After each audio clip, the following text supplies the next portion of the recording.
Yo, what's up mga katupak? Ayan, isang magandang araw sa inyo. Eto mga katupak, no? Matagal-tagal tayong walang upload. Matagal-tagal tayong walang mga update. Ayan, shoutout pala sa mga katupak natin dyan, na mga nag-aabang ng video. Tag-ulan na naman. Ayan, mag-ingat tayong lahat. Uso yung mga sakit-sakit na mga manok ngayon, ano? Eto mga katupak, no? Konting update lang. Yung repeat buyer natin, si Manuel, taga-Tagig yan mga katupak. Kumuha ng 2 panlaban dito. Ready to fight. Kinuha yung 4 times winner natin na Larry Romero Gray at yung 3 times winner natin na triple action hatch. Ayan mga katupak, ano, grabe. Napakaganda ng laban, napaka-intense mga katupak, ano. Yung dalawa, inilaban mismo natin dito. Ako na nagpares, ako na nagulot. Yung isa mga katupak, no, yung triple action hatch, 2 beses ibinaba.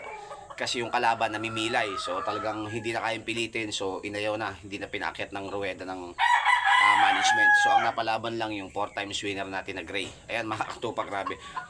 Send ko sa inyo yung video mga katupak, ano, grabe. Mahiwaga talaga sabong kasi pag tama, third buckle sa kasi na nagkatamaan mga katupak, putol-putol yung mga bitukan ng kalaban, ano. Tagang labas yung bitukan ng kalaban, tagas yung dugo.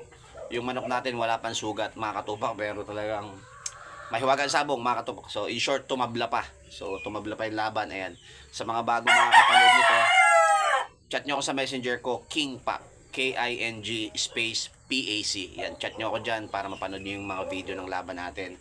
Ito mga katupak, no. So ang nangyari, hindi na nailaban yung isa, yung 3 times winner natin, inuwi nila.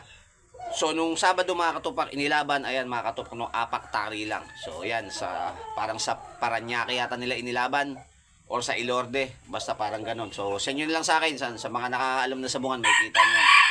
Alam niya kung saan sabungan niya inilaban yan. Brother Manuel, yan, congrats. Repeat buyer natin yan mga katupak, ano, talagang napaka-busy tao niyan. Pero pumasyal dito sa atin, pinasyalan tayo dito at naglaban tayo ng manok. Yan, shoutout na rin sa kumpare niyang Mananari.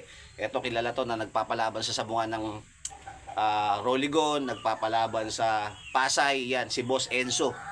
Yan, kilala niyan mga katupak. Pumasyal dito yan kasama ni Manuel. Siya rin yung tumari ng manok. Ayan, shoutout sa brother. Ayan, sa mga katupak natin dyan, na mga nag-aabang ng mga video. Abang-abang lang kayo mga katupak, ano, medyo busy lang tayo at medyo nakakatamad na rin mag-upload ng video, sa totoo lang. Dahil mapapansin nyo, may mga video tayo at marami tayong mga videos na binubura lang, no? Binubura ni YouTube. Bawal daw. So ganito, kasi masyado siyang mahigpit. So kaya ganon. Ang update na lang natin pag may laban, pag may bayan na naglaban, yan, mga ganyan lang ang mga update natin. At yan, sa mga naghahanap ng mga panglaban panakak mga katupak, no, may mga naka-precon pa tayo. At yung iba naman na gusto na ng mga istag at bullstag dahil taglugo na, no? Yung iba mga maaga naglugo yan. Chat nyo lang mga katupak, King Pac. Ayan, shout sa inyo lahat yan, sa mga OFW supporters natin mga katupak, chill lang kayo dyan. Sa mga gustong pampalibang, yung mga medyo boring dyan sa probinsya, sa ibang bansa, chat nyo ko sa messenger ko, send ako kayo ng mga laban natin, no? Hindi na na-update, may mga panalo, may mga talo din naman yan. King Pac, hello.